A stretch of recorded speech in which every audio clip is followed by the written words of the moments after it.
आप लोग 90% लोग मूर्ख हैं और उसको मैं अभी साबित कर देना चाहता हूँ। आप बुरा न मानिएगा।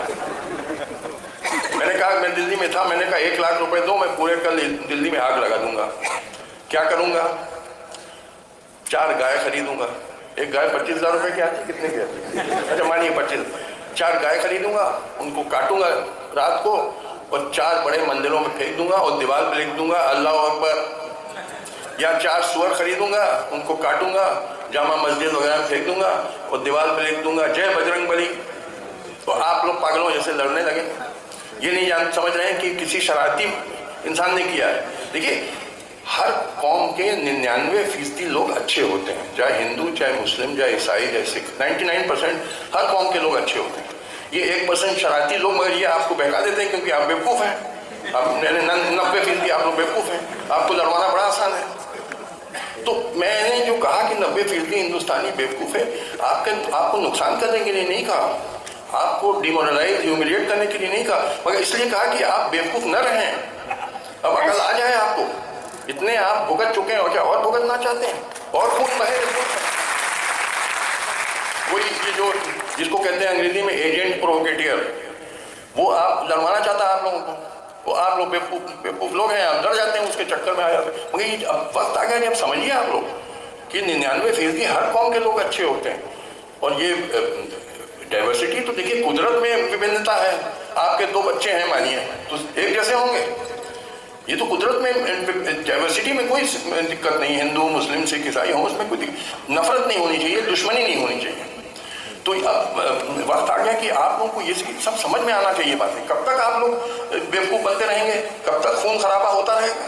1857 तक देखिए कोई कम्युनल प्रॉब्लम नहीं था हिंदुस्तान में। सारा कम्युनल प्रॉब्लम शुरू होता है 1857 से। ये डेट बहुत इंपॉर्टेंट है, आप लोगों को समझना चाहिए। हाँ, 1857 के पहले भी फर्क थे हिंदू और मुसलमानों में। जैसे हिंदू मंदिर जाते थे, मुस्लिम मस्जिद जाते थे, मगर नफरत नहीं थी, दुश्मनी नहीं थी, बल्कि भाईचारा था, एक दूसरे की मदद करते थे।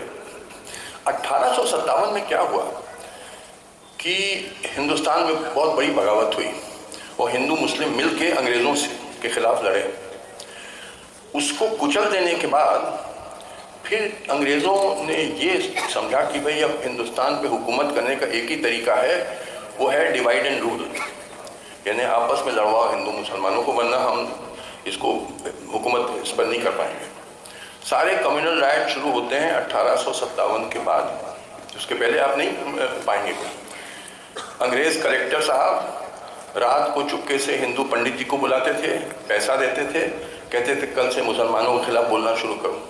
वो इसी तरीके से रात को मौलवी साहब को बुलाते थे, पैसा देते थे, कहते थे कल से हिंदुओं के खिलाफ बोलना शुरू करो। ये जहर बोना शुरू हुआ और बोते गए। बाबर हमलावर था, मगर अकबर तो हमलावर नहीं था, वो तो यहीं पैदा हुआ था।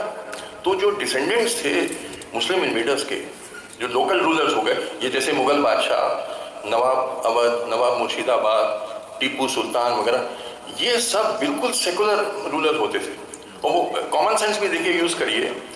आप मानिए मुस्लिम रूलर हैं और आपकी 80-90% आबादी हिंदू है, तो आप क्या मंदिर तोड़ेंगे? मंदिर तोड़ेंगे, रोज बवाल हो जाएगा, बगावत होगी। कोई राजा ऐसा नहीं चाहता है, हर एक आराम से चैन से रहना चाहता है। तो अपने इंटरेस्ट में सब ने कम्युनल हार्मनी को प्रमोट किया। जैसे ये नवाब अवध होते थे, ये होली दिवाली खेलते थे, रामलीला ऑर्गेनाइज कराते थे। हाँ, हिंदू लोग ईद में शिरकत करते थे। पहले ये हम लोग का रिवायत थी। नवाब मुर्शिदाबाद भी ऐसा ही करते थे। टीपू सुल्तान 156 हिंदू मंदिरों को सालाना ग्रांट भेजते थे। अगर ये आप लोग कंप्यूटर पे जाएं, एक ऑनलाइन आप लोग नोट कर लीजिए, history in the service of imperialism. तो सब प्यार मोहब्बत से रहते थे। आप गालिब के खत पढ़िए, जो उसके हिंदू दोस्त थे, मुंशी हरगोपाल तोफ्ता, मुंशी शिव नारायण अरम, बड़े मोहब्बत के खत कि भाई तुमने इतने अरसे से मुझे खत नहीं लिखा, नाराज हो क्या,